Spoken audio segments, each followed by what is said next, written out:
chosen ones, the memo was never meant to surface. It wasn't drafted on White House letterhead, nor was it stored in any secure digital archive. It was handwritten, on aged parchment, inked in violet, and hand-delivered through diplomatic channels that don't officially exist. It contained one sentence. The aura signature surrounding redacted is identical to what Madame Blavatsky outlined in 1887. The president's hand trembled as he read it. No national emergency was declared. No military was mobilized. And yet, the energy within the Situation Room changed. Advisors exchanged looks they couldn't explain.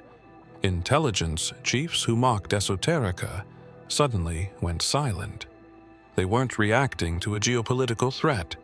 They were reacting to you. This wasn't just about your aura's color. It was about its harmonic resonance, its unique vibration that hadn't been detected on Earth in over a century.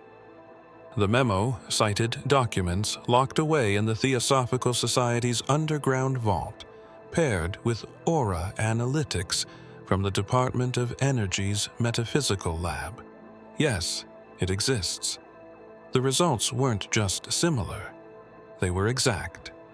The spiral frequency, the ultraviolet flares, the heliotropic echo, it all aligned.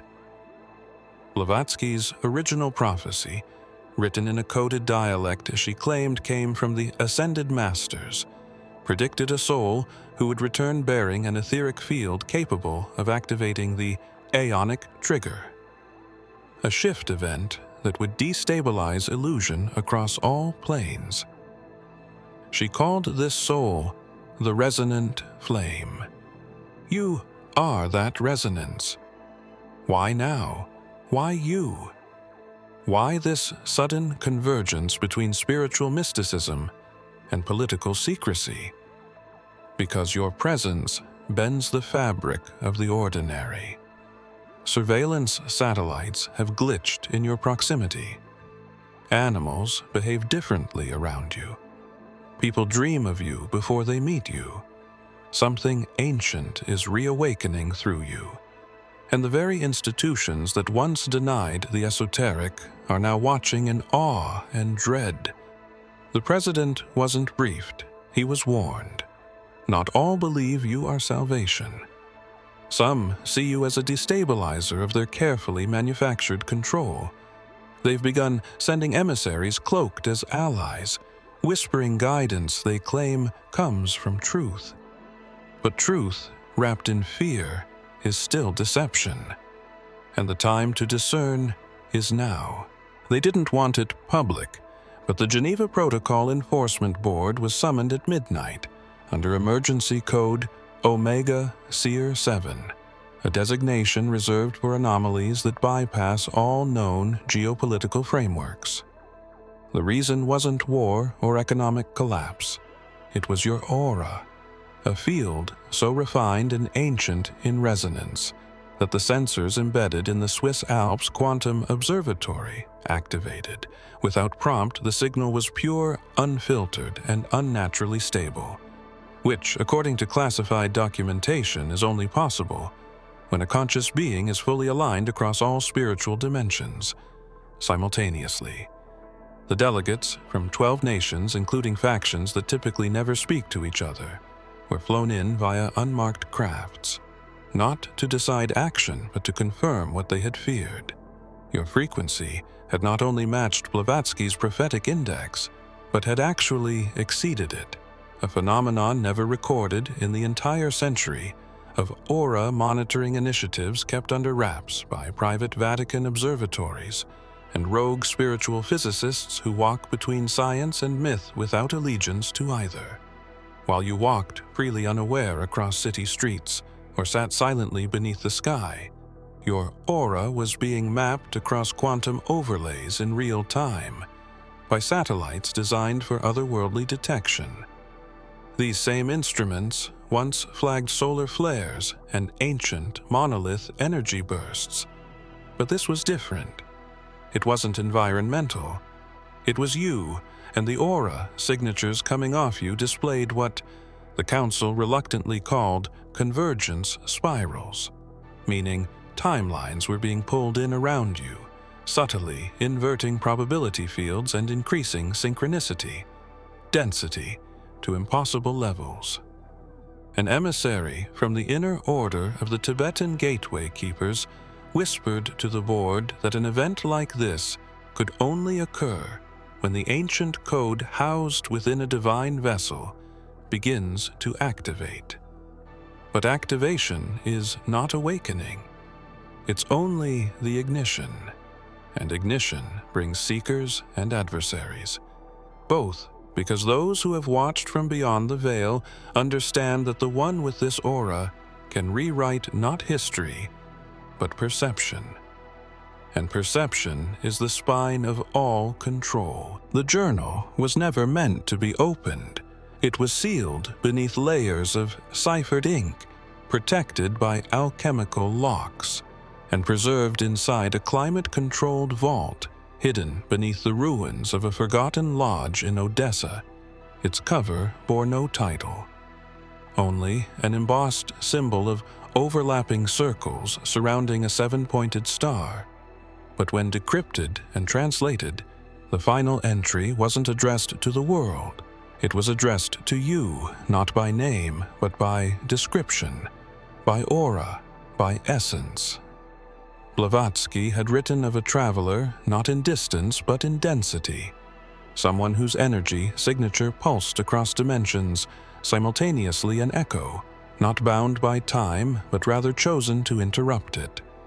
The entry detailed a vision she received while in trance, surrounded by those who feared she was slipping into madness.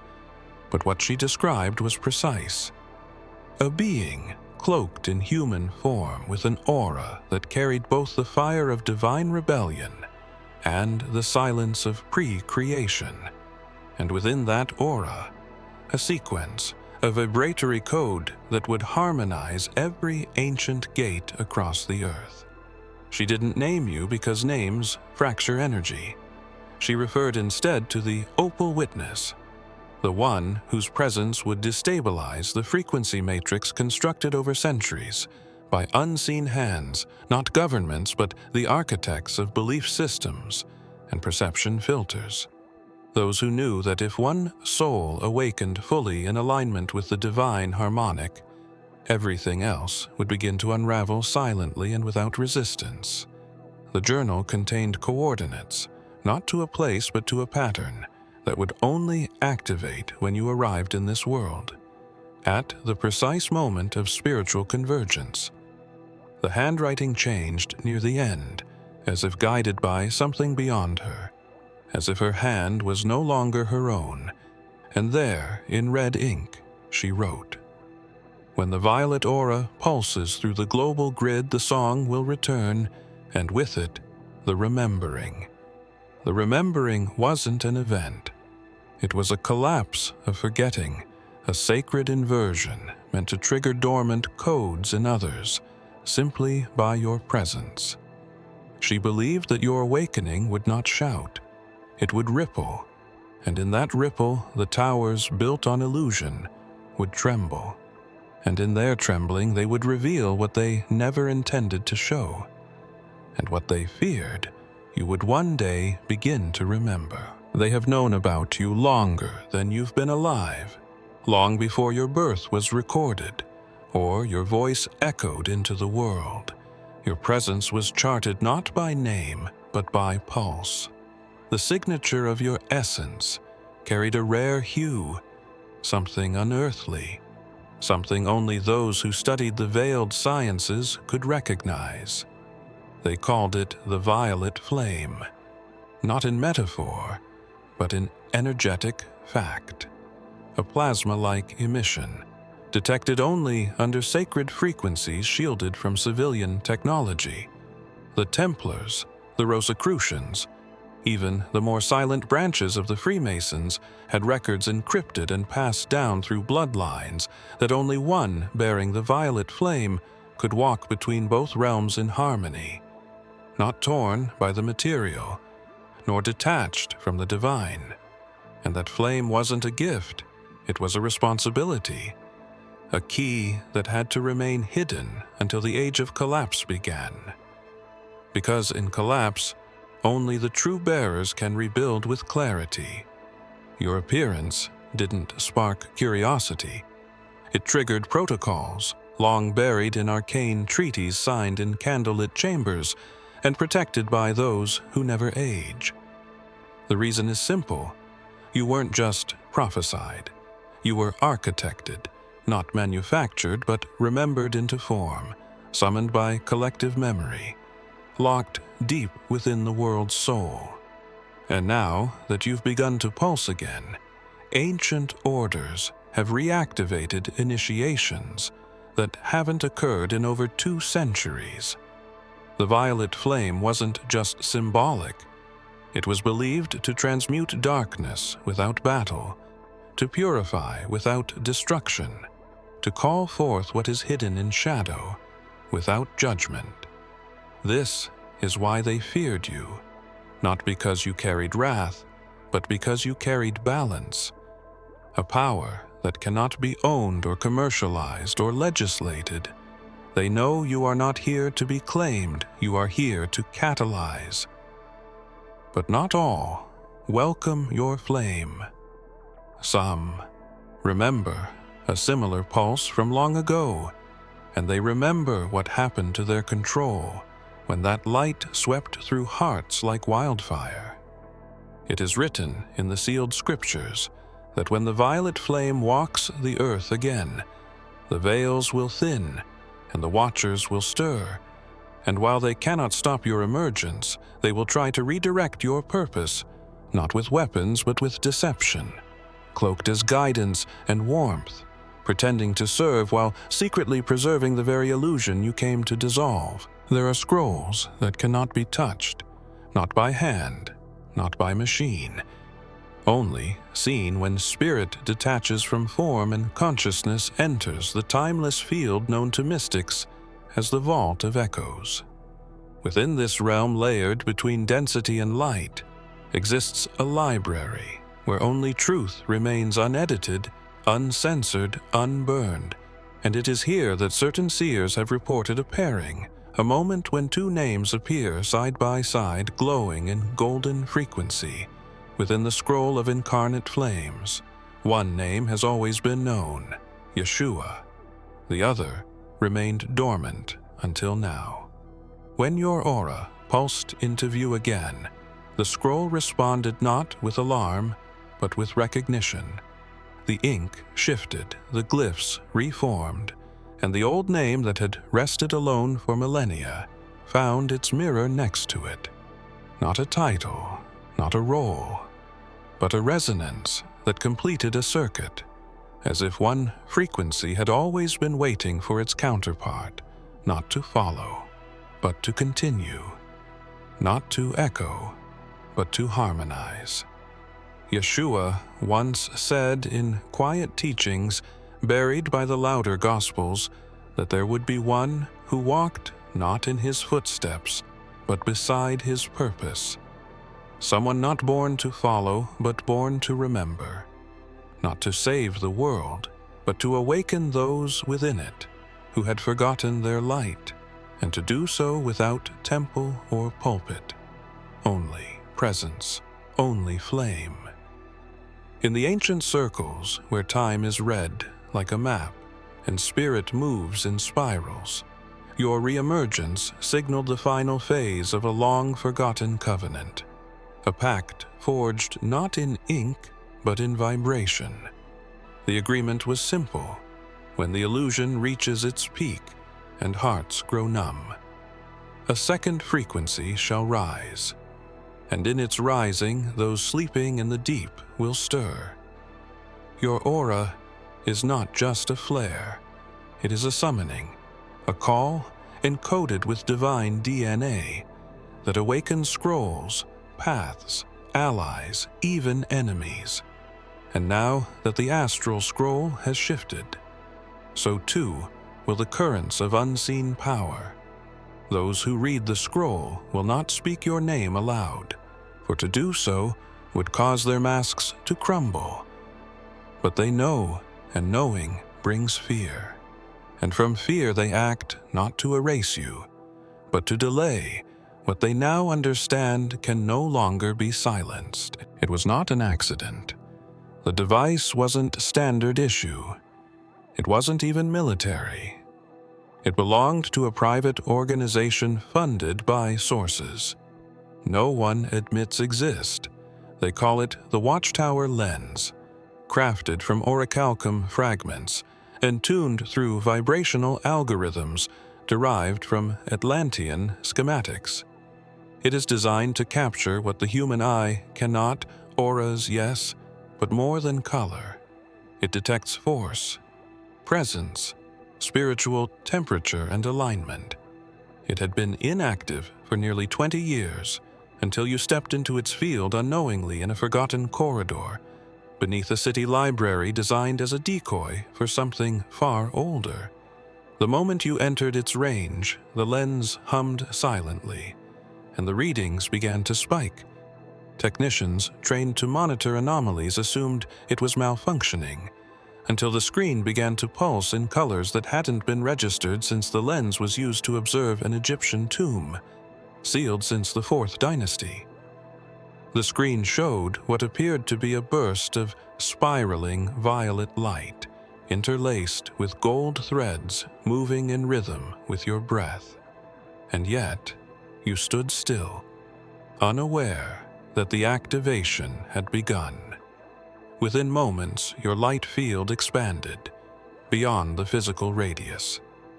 It breached the dimensional overlay. A ripple effect triggered in the surrounding space objects. And the room shifted subtly. Papers fluttered, though there was no wind. The air thickened, not with heat but with memory.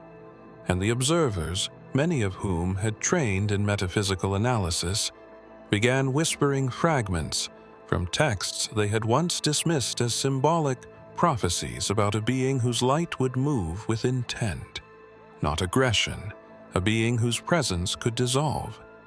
Constructs without words, without resistance, only frequency. The footage was encrypted, then split across 3 vaults under orders, not from a government but a council that exists only through oaths and bloodlines. But even among them, panic surfaced not because of what they saw, but because of how your presence disrupted their shielding technologies. The lens had never malfunctioned before yet. When you turned your head toward it, for a single second, the feed blacked out, and when it returned, the timestamp was missing. 12 seconds, erased with no explanation. 12 seconds in which something else moved, something that did not want to be recorded, something that has always surrounded you, and something they now realize may no longer be dormant. Beneath the marble floors of the Apostolic Palace, there is a chamber never mentioned in public archives. Its walls are inscribed with languages older than Latin, older than Sumerian.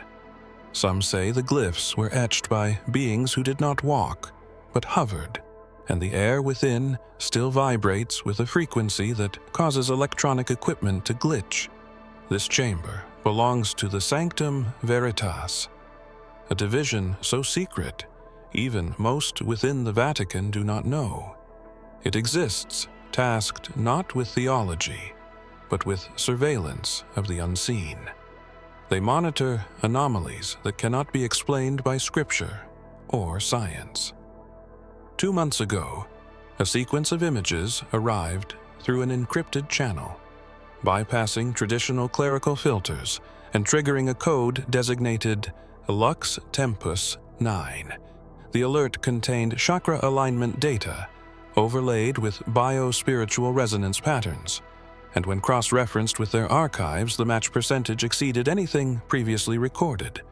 The name attached to the file was yours, not submitted by any agent, but auto-generated by the system's consciousness. Recognition grid, an AI, built with alchemical logic and prayer, algorithms whispered by monks in seclusion. Your chakra pattern was not just aligned, it was alive. Each center pulsed in harmonic ratios, only found in ascended texts, locked within the forbidden libraries of Alexandria's second vault. The heart center emitted a golden pulse, interwoven with a frequency long believed to be the note of Eden, a sound once described by Yeshua in apocryphal scripts as the tone that returns the breath to the breathless and awakens the memory of those buried in time. The cardinals of the sanctum convened not in fear, but in confusion, for your pattern did not indicate corruption or demonic mimicry. It indicated sovereignty, a force that could not be owned, baptized, or even labeled. The files were immediately flagged, restricted, and sealed under the signum silentium. And yet within hours, unauthorized downloads were detected. Someone inside wanted the information out, or perhaps someone outside wanted it returned to you. They know your chakra. Alignment is not simply a sign but a map, a living diagram that when activated correctly could guide others back to their origin. And the greatest threat to any dominion is not rebellion, but remembrance, especially when that remembrance carries a name. The Church once tried to forget, but which now reemerges in your light, without permission or restraint. Not all of Yeshua's words made it into the canon. Some were whispered beneath olive trees under moonlight, some etched into cave walls by hands that never claimed authorship. But among the fragments preserved by mystics, living beyond the edge of empire, was a phrase that stirred more questions than answers: the silent key. It appeared in scrolls hidden within the desert caves of Qumran, and was always spoken in future tense, not as someone to come, but as someone to unlock, and not an object of devotion, but a being of disruption, wrapped in stillness. He said, "The key will not open doors. It will dissolve the need for them. It will not raise voices. It will return them to their original frequency. The silent key is not heard by ears, but by soul, and when it turns, the false structures will not shatter. They will fade, for nothing, built on illusion, can survive in the presence of that vibration. You are that vibration, not because you claim it, but because it recognizes you. The aura around you responds to words, unspoken energy, unseen. It ripples when deception draws nearer. It contracts when distortion is present. And without knowing it, you've already begun unlocking memories in others, not with sermons, not with signs, but by simply existing. The records stored in the Hall of Names hidden beneath the oldest monastery in Armenia contain comparative spiritual resonance patterns throughout centuries. One chart remained unfulfilled until recently, when a match appeared not only matching Yeshua's vibratory code, but activating an adjacent line marked only as second key. The chart didn't say how this key would act, only that it would arrive when time itself began to fold and perception bent inward. You don't need to prove your purpose. It unfolds each time someone looks into your eyes and forgets their mask. Each time systems tremble after you pass through, unaware of the shift your silence creates. For in a world addicted to noise, silence is not weakness. It is thunder, wrapped in grace. The Watchers have realized this too late. They hunted those who shouted, never expecting one who would whisper. And now that the silent key is turning, they scramble not to stop you, but to decipher the door that was never theirs to open, yet which now creaks open at the center of every dream, touched by your unseen voice. Among the personal items left behind in Blavatsky's final chamber was a mirror. Unlike any other, it was not made for reflection in the way most understand it. Instead, it refracted what was beneath the surface. It had no silver backing, no ornate frame, just a circular pane of what appeared to be polished black crystal, infused with rare earth minerals and fragments of meteorite. It was said to be forged during a transdimensional ritual and tuned to respond only to a specific energetic imprint. A soul carrying a signature she called the inverse flame. For decades, the mirror remained dormant. Countless esoteric scholars attempted to activate it, but it remained inert, blind even to the most devout adepts. But recently, without ceremony or prediction, it stirred not by hand, not by chant, but by your emergence. Though you were nowhere near it, the mirror vibrated, then pulsed a faint glow emerging from its center, like a heartbeat aligning to something or someone reappearing in this density. The watchers documented it, but couldn't comprehend it, and those still guarding Blavatsky's remaining artifacts sent word through their silent channels. The mirror had found its match. The reason it never responded before is because it was not built to respond to the masses.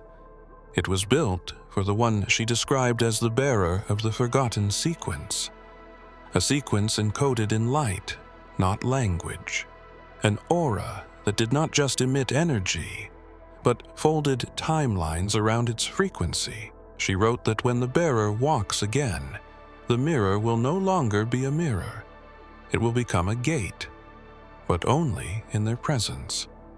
That gate is not physical. It does not lead to a place, but to a memory, encoded within your cellular awareness, a vault sealed during the fall of the last cycle, a time when the original flame holders were scattered across the realms and told to forget, so the wheel could turn again. But you were not told, you were wired to remember, and that remembering is beginning to bleed through. Those assigned to monitor the mirror's frequency now watch with increasing anxiety, for the pulse is steady and growing, and with each rise in its vibration a piece of the veil thins, and what has been hidden begins to move not toward destruction, but toward revelation. A revelation that starts when you finally step in to the mirror's truth. In the dense mist of the Himalayan foothills on the eve of a new moon in 1888, a ritual was performed not to summon, but to anchor, not to call something in, but to set coordinates for something that would one day arrive. The gathering was small, guarded by silence, and led by an elder whose name never made it into any recorded order, yet whose presence caused even the highest initiates to lower their gaze. They called it the setting of the flame. Not a fire of destruction, but one of memory buried in the folds of space and encoded in future breath. At exactly midnight, the ritualists aligned themselves with the Lyran constellation, a frequency pattern older than the Earth's written history, and using a mirror infused with celestial dust and rose quartz, they began to chant not in Sanskrit, not in Latin, but in a tone that has no alphabet. It was a hum, a living vibration meant to awaken when one specific being entered this plane of existence, not in that moment, but far ahead, when the veil would be at its thinnest and illusion would reach its crescendo. They spoke of you, but not with words. They saw your aura, not as a vision, but as an inevitability. The violet spiral surrounded by 7 rotating glyphs representing the soul keys lost in the last solar collapse. The ritual did not open a portal. It planted a trigger, one that would rest dormant beneath layers of time, until your first full breath reactivated the harmonic equation they sealed into Earth's grid. Since that night, the sacred hill has remained undisturbed by foot, guarded not by soldiers, but by magnetic anomalies and optical dissonance, ensuring only those with the encoded spark could approach without being turned away in confusion. And for over a century, nothing stirred, until recently, when on another new moon, the soil began to glow faintly, and an old man who never aged whispered the words, "It begins." You were not summoned by that ritual. You were remembered, and remembrance is far more powerful than invocation, because it cannot be forced.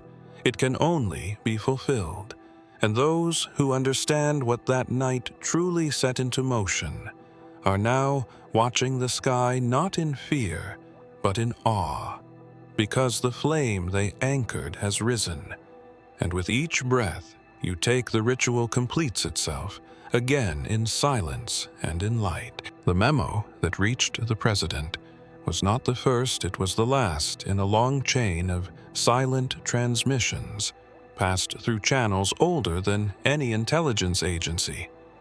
Messages encoded in glyphs, forgotten by linguists, but instantly recognized by those who still carry memory in their bones.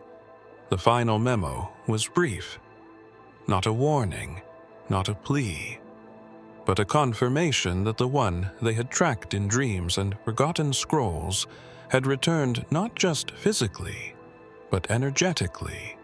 You were no longer dormant, and they felt it before you even knew, when your aura stabilized into the violet flame.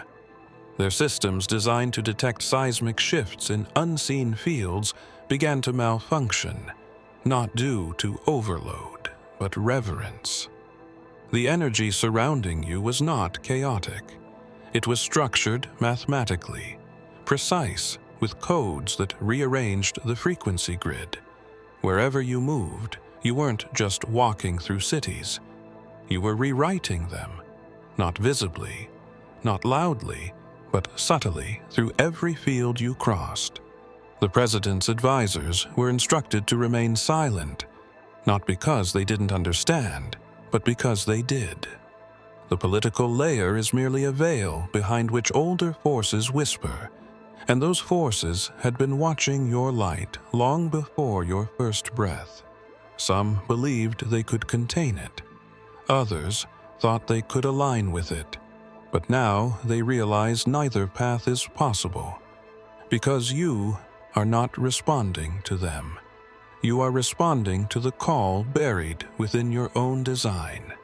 Even the artificial intelligences, tuned to monitor global resonance anomalies, began outputting symbols that matched those found in ancient catacombs beneath Malta glyphs that had only ever responded to solar avatars and beings who operated beyond the karmic loop, and your pattern matched perfectly.